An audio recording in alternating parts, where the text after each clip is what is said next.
Guys यदि आप class 10th या 9th में होंगे तो आपके मन में एक डाउट तो जरूर चल रहा होगा कि सीबीएसई ने एग्जाम पैटर्न को बदला है, अब एमसीक्यूज आएंगे। तो अब एमसीक्यूज के लिए हम लोग कौन सा बुक खरीदे, कौन सा बुक अच्छा रहेगा। मार्केट में तो बहुत सारी बुक्स अवेलेबल है, उसमें सबसे अच्छा बुक्स कौन सा है, किस बुक को हमें परचेस करना चाहिए, ये इस वीडियो में मैं आप लोगों को बताने जा रहा हूँ। गाइस देखिए, मैं किसी भी बुक को आज प्रमोट नहीं करने वाला हूँ, मुझे कोई पैसा नहीं मिलने वाला है इसके लिए। मैं आपको अपने ओपिनियन से बताऊंगा कि सबसे अच्छा बुक मुझे कौन सा लगा। यदि आपने कोई बुक खरीद लिया है तो मैं आपको फोर्स नहीं करूंगा कि आप उस बुक को खरीदिए ही ना, मैं डिस्क्रिप्शन पे लिंक देने वाला हूं। तो आज की इस वीडियो में मैं आपको बताऊंगा कि कौन सा बुक अच्छा है। तो चलिए वीडियो को शुरू करते हैं बिना टाइम वेस्ट किए। गाइस यदि अभी तक आपने एमसीक्यूज बुक को नहीं खरीदा है तो मैं आपको सजेस्ट करूंगा कि अब आप खरीदिए भी मत, क्योंकि अब समय आ गया है कि आप सैंपल क्वेश्चन पेपर वाले बुक को खरीदिए। क्योंकि जब आप सैंपल क्वेश्चन पेपर वाले बुक को खरीदते हैं तो आपको दो फायदे होंगे। पहला ये कि आप भरपूर एमसीक्यूज का प्रैक्टिस कर पाएंगे, और दूसरा ये कि जब आप सैंपल पेपर को प्रैक्टिस करेंगे आपको ये पता चलेगा कि मेरा एनसीईआरटी कंप्लीट हुआ है या नहीं। तो अब मैं आपको बता देता हूँ कि सैंपल पेपर क्यों सॉल्व करना चाहिए। देखिए, किसी भी सैंपल पेपर में क्या किया गया है, 90 मिनट्स का समय दिया गया है, 60 क्वेश्चन दिए गए हैं साइंस, एसएसटी, हिंदी और इंग्लिश के लिए। उसमें आपको 50 क्वेश्चंस को अटेम्प्ट करना है। और मैं आपको ये बता देना चाहता हूं कि जो समय उसमें दिया गया है 90 मिनट्स का, आप उसमें ही करने का कोशिश कीजिए। कुछ बच्चों को मैंने देखा है कि 90 मिनट्स वाले सैंपल क्वेश्चन पेपर को वो 2-3 घंटे तक कर रहे हैं। जी नहीं, ये बिल्कुल गलत आदत है। जो समय आपको उसमें दिया गया है आप उसी समय में करने की कोशिश कीजिए। उसके साथ साथ आप इस प्रकार से सॉल्व कीजिए कि आपको उसे कहीं से देखने का जरूरत भी नहीं पड़े। आप सबसे पहले एनसीईआरटी को कंप्लीट कीजिए। आप एनसीईआरटी को कंप्लीट कर लेते हैं और आपके पास सैंपल पेपर रहता है तो उसके बाद आप सैंपल पेपर को सॉल्व कीजिए। मैं आपको सबसे पहले सजेस्ट यही करूंगा कि आप लोग एनसीईआरटी को पहले अच्छी तरीके से पढ़े, लाइन बाय लाइन एनसीईआरटी को कंप्लीट करते जाएं। क्योंकि जब आप एनसीईआरटी को कंप्लीट कर लेंगे तो कोई भी सैंपल पेपर आपको हरा नहीं सकता है। आप सैंपल पेपर में अच्छा मार्क्स ला पाएंगे। आप सैंपल पेपर को सॉल्व कैसे करें, जैसे मान लीजिए आपके पास एक सैंपल पेपर है, किसी भी बुक का एक सैंपल पेपर आपने लिया।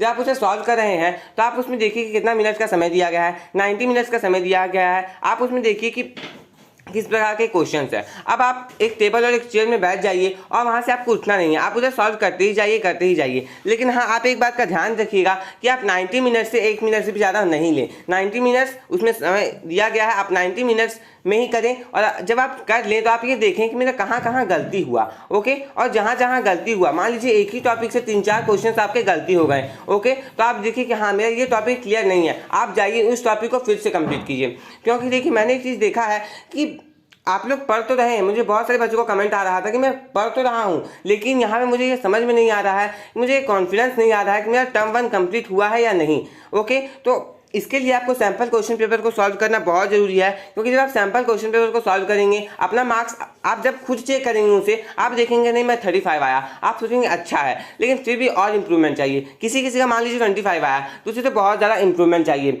जब आप ऐसे करेंगे तो आपको पता चलेगा कि नहीं मेरा अभी तैयारी कंप्लीट नहीं हुआ है, मुझे और तैयारी करने की ज़रूरत है। आप और तैयारी करने के लिए प्रेरित होंगे, आप और तैयारी करने की कोशिश करेंगे। क्योंकि जब तक आपका एनसीईआरटी कंप्लीट नहीं होगा आपका कोई भी सैंपल पेपर अच्छा नहीं जाने वाला।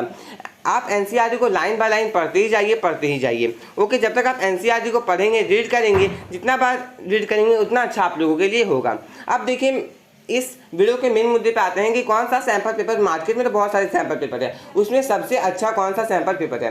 गाइस मैं यहाँ पे अपना ओपिनियन रखने वाला हूँ, मुझे इसके लिए कोई भी पैसा नहीं मिलने वाला हूँ, मैं इस चीज़ को फिर से रिपीट कर रहा हूँ।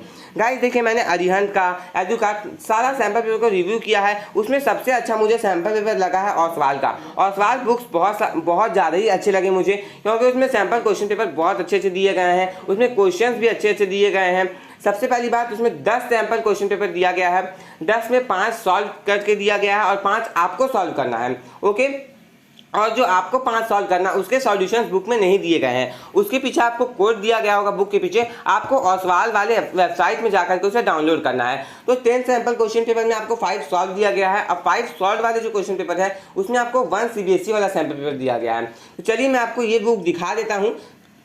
गाइस देखिए, ये ओसवाल का सैंपल क्वेश्चन पेपर है क्लास 10 का। ये मैथमेटिक्स का स्टैंडर्ड बुक है, बेसिक भी आया हुआ है। यदि आप चाहें तो आप बेसिक भी खरीद सकते हैं। तो पहले क्वेश्चन पेपर का डिजाइन देख लेते हैं, किस प्रकार का इसमें क्वेश्चन पेपर आपको देखने को मिलेगा। अब देखिए, सीबीएसई ने जो सैंपल पेपर रिलीज किया था उसमें 3 सेक्शंस में क्वेश्चन दिए गए थे। पहले सेक्शन में 20 क्वेश्चन थे, दूसरे सेक्शन में भी 20 क्वेश्चन थे और तीसरे सेक्शन में 10 क्वेश्चन थे। ओके, तो टोटल 50 क्वेश्चन थे जिसमें आपको 40 अटेम्प्ट करना था। अब सेक्शन ए में आपको 16 अटेम्प्ट करना था, सेक्शन बी में आपको 16 अटेम्प्ट करना था और सेक्शन सी में आपको 8 अटेम्प्ट करना था। तो 16, 16, 32 और 8 40 क्वेश्चन आपको अटेम्प्ट करने थे। तो उसी प्रकार से इस ओसवाल के सैंपल क्वेश्चन पेपर को भी डिजाइन किया गया है। इसमें आपको 10 सैंपल क्वेश्चन पेपर मिलेंगे। तो मैं आपको इस बुक का रिव्यू दिखा देता हूँ। देखिए सबसे पहले यहाँ पे बेनिफिट्स दिए गए हैं, आप चाहें जैसे पढ़ सकते हैं। उसके बाद देखिए यहाँ पे एक एक पेज दे दिया गया है सैंपल पेपर, किस पेज में कौन सा सैंपल पेपर आपको मिलेगा।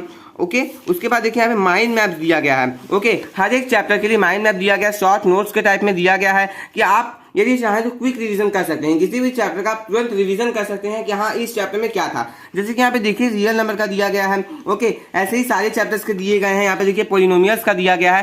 तो यदि आप क्विक रिवीजन चाहते हैं तो आप क्विक रिवीजन भी यहाँ पे कर सकते हैं। ओके, जैसे देखिए यहाँ पे ग्राफ वाला दिया गया है कि यदि 2 बार एक्स एक्सिस में कट कर रहा है वो पैराबोला, तो 2 सॉल्यूशंस होंगे, 3 बार कट कर 3 सॉल्यूशंस होंगे। ओके, क्यूबिक पॉलिनोमियल के बारे में दिया गया। मतलब हर एक चैप्टर का जो फर्स्ट टर्म पे यहाँ आ रहा है वो यहाँ पे दिया गया माइंड मैप के रूप में। आप 2 मिनट में हर एक चैप्टर को रिवाइज कर सकते हैं, एक करके आप सारे चैप्टर्स को रिवाइज कर सकते हैं कि हाँ इस चैप्टर में क्या था। पहला तो आपके पास ये हो गया। उसके बाद दूसरा बेनिफिट क्या है, इसमें आपको दिया गया है नोट्स टाइप का। ओके, एक तो माइंड मैप आपको मिल गया, फिर आपको इसमें नोट्स भी दिया गया है, ऑन टिप्स नोट्स यहाँ पे टॉपिक डाल के दिया गया है। ओके, हर एक चैप्टर का यहाँ पे नोट दिया गया है। देखिए यहाँ पे एरिया रिलेटेड तो सर्कल का नोट दिया गया है। ओके, इस प्रकार के आपको नोट दिए गए हैं। तो यहाँ तक ये कंप्लीट हुआ। अब आ गया सैंपल पेपर। ये फर्स्ट सैंपल पेपर जो है ये सीबीएसई के द्वारा जो 2 सितंबर को रिलीज किया गया था, ये वो वाला है। ओके, ये वो वाला सैंपल पेपर है। 22 जुलाई को सीबीएसई ने ये रिलीज किया था कि एमसीक्यूज में एग्जाम होंगे। तो ये देखिए सबसे पहला क्वेश्चन पेपर यहाँ पे दिया गया है सीबीएसई वाला। यदि अभी तक आपने इसे सॉल्व नहीं किया है तो आप बुक लीजिएगा तो सबसे पहले आप इसे जरूर से जरूर सॉल्व कीजिए। ओके, अब देखिए यहाँ पे एक सैंपल पेपर खत्म हुआ। अब यहाँ पे देखिए दूसरा सैंपल पेपर है। अब इसका सॉल्यूशन कहाँ मिलेगा, तो देखिए 1 सैंपल पेपर से 5 सैंपल पेपर, ये सॉल्व सैंपल पेपर यहाँ पे दिया गया है। ओके, और देखिए यहाँ पे मैं आपको दिखा रहा हूँ इसका सॉल्यूशन कहाँ मिलेगा। तो ये देखिए यहाँ पे इसका सैंपल पेपर का सॉल्यूशन मिल जाएगा, solution of sample question paper 2। Okay, ये इसका सॉल्यूशन कहाँ पे है, यहाँ पे है। ऐसे ही करके आप जब थर्ड सॉल्व कीजिएगा, थर्ड को सॉल्व करें और जाकर फिर चेक कीजिए कि कहाँ मेरा कितना गलती हुआ और कितना सही हुआ। इससे आप ये देख पाएंगे कि आपका कितना सही हो रहा है, आपका कितना गलती हो रहा है। आपको ये कॉन्फिडेंस आएगा कि मेरा एनसीईआरटी कंप्लीट हुआ है या नहीं। यदि अच्छे मार्क्स आपके नहीं आए तो आप ये देखिए कि कहाँ मेरा गलती हुआ, किस टॉपिक में किस चैप्टर में ज़्यादा गलती हो रहा है। तो इससे आपको ये पता चल पाएगा कि हाँ मेरे ये चैप्टर जो है वो कम्प्लीटली अभी नहीं हुआ है पूरा। ओके, अब देखिए यहाँ पे हम लोग देखते हैं क्या दिया गया और आगे देखिए सेक्शन ए में बहुत सारे क्वेश्चन दिए गए हैं, 20 क्वेश्चन है।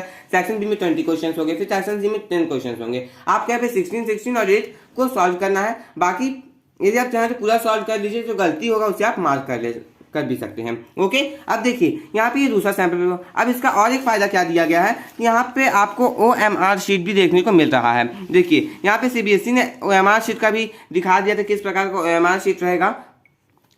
गाइस यहाँ पे OMR शीट जो दिया गया है इससे आपको बहुत सारे फायदे होंगे। जैसे एग्जाम में 90 मिनट्स में आपको OMR शीट भी भरना है, फिर आपको क्वेश्चंस को भी सॉल्व करने हैं। ओके, तो आपको बहुत ज्यादा यहाँ पे टाइम मैनेजमेंट करने की जरूरत पड़ेगी। ओके, आपको टाइम मैनेज करके चलना पड़ेगा। बहुत सारे बच्चों को मैंने देखा है वो सारे क्वेश्चन को सॉल्व कर लेते हैं, उसके बाद वो जाकर के OMR शीट को भरते हैं। तो ये बिल्कुल गलत आदत है। ओके, उसमें आपकी गलती होने के चांसेस बहुत ज्यादा है। बी के जगह किसी में आप सी में कर दिए फिल तो वो गलती हो गया। उसके साथ साथ हड़बड़ी में कभी कभी बाहर निकल जाता है या आधा ही फील होता है, इसमें गलती होने के चांसेस बहुत है। इसलिए आपको क्वेश्चंस को सॉल्व कर देना, 5 क्वेश्चंस को या फिर एक सेक्शन के क्वेश्चंस को आपने सॉल्व किया, मान लीजिए सेक्शन ए के 20 मिनट्स में या 15 मिनट्स में, तो आगे के 5 मिनट्स आप OMR शीट में भर लीजिए। फिर अगला 20 क्वेश्चंस को सॉल्व किया, उसके बाद 5 मिनट OMR शीट में भर लीजिए। ऐसे क्या होगा कि आपका टाइम मैनेजमेंट भी होता जाएगा और OMR शीट आपका खाली भी नहीं जाने वाला है।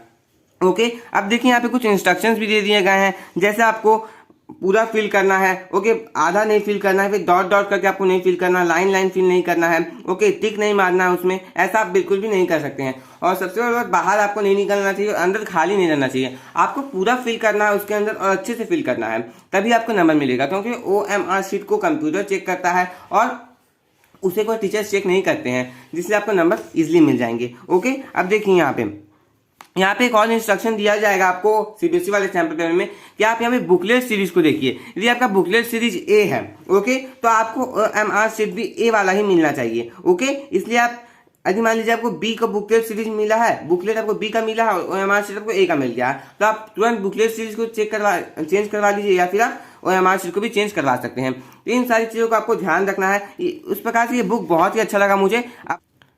गाइस ये देखिए ये ओसवाल का इंग्लिश वाला बुक है, इंग्लिश का सैंपल पेपर है। चलिए मैं आपको इसे भी दिखा देता हूँ, उसके अंदर में क्या क्या दिया गया है। सबसे पहले यहाँ पे दिया गया है राइटिंग स्किल, ग्रामर, रीडिंग, इसमें किस प्रकार की चीजें आएंगी और कौन कौन सी चीजें आपको देखने को मिलेगा। डिस्कर्सिव पैसेज सबसे पहले, उसके बाद case based factual passage. Writing में आपको देखिए letter to editor, letter to complaint, letter of complaint और लेटर ऑफ कंप्लेंट, बिजनेस के लिए और ऑफिशियल दोनों के लिए। ग्रामर में क्या क्या आएगा देखिए, दिया गया है ग्रामर में टेंसेस आएगा, मॉडल्स आएगा, सब्जेक्ट वर्ब कॉन्कॉर्ड आएगा, ओके, डिटरमाइनर आएगा। रिपोर्टेड स्पीच के अंदर कमांड, रिक्वेस्ट, स्टेटमेंट और क्वेश्चंस वाले क्वेश्चंस आपको देखने को मिलेंगे। अब देखिए लिटरेचर में क्या है, फर्स्ट टाइप में a letter to God, Nelson Mandela, two stories about flying from the diary of Anne Frank, okay. उसके बाद द 100 ड्रेसेस 1 और द 100 ड्रेसेस 2, ये आपका फर्स्ट टाइप बुक से आएगा। पोएम्स कौन कौन से आएंगे, dust of snow, fire and ice, A tiger in the zoo और द बोल poem, okay. Footprints without feet में क्या क्या आएगा, ए Triumph of surgery, the thief story और फुटप्रिंट्स विदाउट फीट। तो ये सारे चैप्टर्स आपको देखने को मिलेंगे, ओके। अब देखिए रीडिंग से 10 मार्क्स रहेगा, राइटिंग और ग्रामर से 10 मार्क्स रहेगा और लिटरेचर के 20 मार्क्स आपको देखने को मिलेंगे। अब राइटिंग एंड ग्रामर में 10 मार्क्स किस प्रकार से रहेगा, 5 राइटिंग का होगा और 5 ग्रामर का होगा, ओके। तो ये हो गया design of sample question paper, okay. अब देखिए यहाँ पे माइंड मैप दिया गया है, ओके। देखिए किस प्रकार का माइंड मैप आपको दिया गया है वो अगले पेज से पता चलेगा। देखिए सबसे पहले रीडिंग में किस प्रकार से आप क्वेश्चन को देखेंगे और किस प्रकार से आप उसे सॉल्व करेंगे, ओके। देखिए रीडिंग में डिस्कसिव पैसेज आएंगे और फैक्चुअल पैसेज आएंगे, ओके। आप किस प्रकार से याद रख सकते हैं, मान लीजिए आपने पैसेज पढ़ा, आपको वही आंसर मिला, ओके। आपने एक क्वेश्चन देखा, वहां पे आपको वो क्वेश्चन मिल गया और क्वेश्चन का आंसर आपको पैसेज में मिल गया, तब तुरंत उसे समझ लीजिए और वहाँ पे मार्कशीट में भरे या फिर क्वेश्चन में टिक करके रख सकते हैं आप, ओके। देखिए यहाँ पे दिया गया है। उसके बाद लेटर ऑफ कंप्लेंट्स, ये सब आपको दिया गया है, किस प्रकार का यहाँ पे आपको देखने को मिलेगा राइटिंग में, okay. Formal letters, letter to editor, letter to place order, letter of complaints, letter of enquiry, okay. अब देखिए और सवाल का यहाँ पे ग्रामर चार्ट आपको देखने को मिल जाता है, ओके। यहाँ पे देखिए ग्रामर चार्ट यहाँ पे दिया गया है, ये माइंड मैप हो गया, ओके। आर्टिकल्स हो गए डिटरमाइनर्स के लिए। उसके बाद देखिए मॉडल्स का यहाँ पे दिया गया है आपको, ओके। सब्जेक्ट वर्ब कॉन्कॉर्ड का आपको छोटे में दे दिया गया है। टेंसेस का सिंपल पास्ट, सिंपल प्रेजेंट, ये सारा आपको दे दिया गया है। उसके बाद देखिए यहाँ पे दिया गया है मतलब रिक्वेस्ट स्टेटमेंट किस प्रकार से आप सॉल्व करेंगे क्वेश्चंस को, वो आपको दिए। जैसे आप देखिए रिपोर्टेड का क्वेश्चन है, he asked where does she live, तो यहाँ पे he asked where she live. तो इस प्रकार के क्वेश्चंस आपको देखने को मिलेंगे। देखिए रिपोर्टेड स्पीच के 3 तरह के आएंगे, क्वेश्चंस आएंगे, कमांड आएंगे और रिक्वेस्ट आएंगे, स्टेटमेंट्स आएंगे, ओके। तो ये सब आपको देखने को मिलेगा क्वेश्चन पेपर में। अब देखिए यहाँ पर ग्रामर का माइंड मैप दिया गया है। सबसे पहले डिटरमाइनर से शुरू किया गया है, तो प्री डिटरमाइनर्स क्या क्या होते हैं, आर्टिकल्स के क्या क्या होते हैं, ओके। डिमॉन्स्ट्रेटिव्स क्या क्या होते हैं, पोजेसिव्स क्या होते हैं। उसके बाद ऑर्डिनल्स, जिसे आपको दिया गया है। अब देखिए अगला पेज में देखते क्या दिया गया है।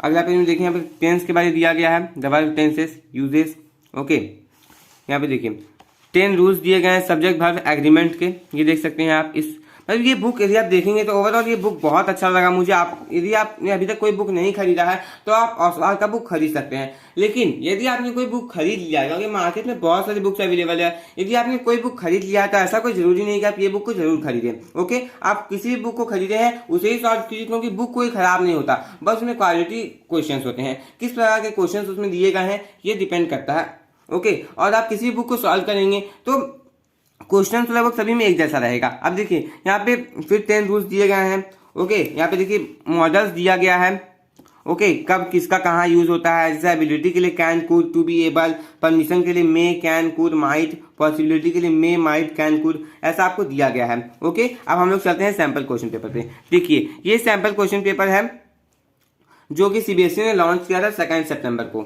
ओके। यहाँ पे देखिए रीडिंग दिया गया है। आप अभी तक आपने इसका सॉल्व नहीं किया सीबीएसई का सैंपल पेपर तो आप नीचे कमेंट बॉक्स में कमेंट कर सकते हैं, मैं उसका सॉल्यूशन जल्द से जल्द ले आऊंगा, ओके।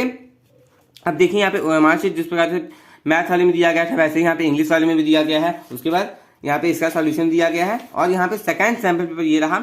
इसका सॉल्यूशन कहाँ मिलेगा, वैसे ही इसका सॉल्यूशन आपको पीछे मिल जाएगा। ये देखिए इसका सॉल्यूशन आपको यहाँ पे मिला, ये देखिए इसका सॉल्यूशन आपको दिया गया है। तो ऐसे ये बुक बहुत अच्छा है, ओके। लेकिन यदि आपने कोई बुक खरीद लिया तो कोई जरूरी नहीं है आप इस बुक को जरूर खरीदें, ओके। आप किसी बुक को खरीद सकते हैं क्योंकि बुक सारा अच्छा होता है। तो आज के इस वीडियो में इतना ही। मैं आपको ये बताने आया था बस कि कौन सा बुक अच्छा है, कौन सा बुक सबसे अच्छा है और कौन सा बुक मीडियम है, ओके। तो मुझे ओसवाल की बुक अच्छी लगी, मेरी ओपिनियन से आपको ओसवाल की बुक खरीदनी चाहिए। और मैंने किसी भी बुक को यहाँ पे प्रमोट नहीं किया है। आपको जो भी बुक अच्छा लगा ये आप बताइएगा, कौन सा बुक आपको अच्छा लगा और कौन सा बुक आपने खरीदा है, ये आप कमेंट बॉक्स में कमेंट करके बताइएगा। और यदि आप हमारे चैनल पे नए हैं तो इस चैनल को सब्सक्राइब करके बेल आइकन प्रेस करके और भी प्रेस कर लीजिए, क्योंकि मैं आपके लिए ऐसे एजुकेशनल कंटेंट लाता रहता हूँ। मिलते हैं किसी अगले वीडियो में नए कंटेंट के साथ। Thanks for watching.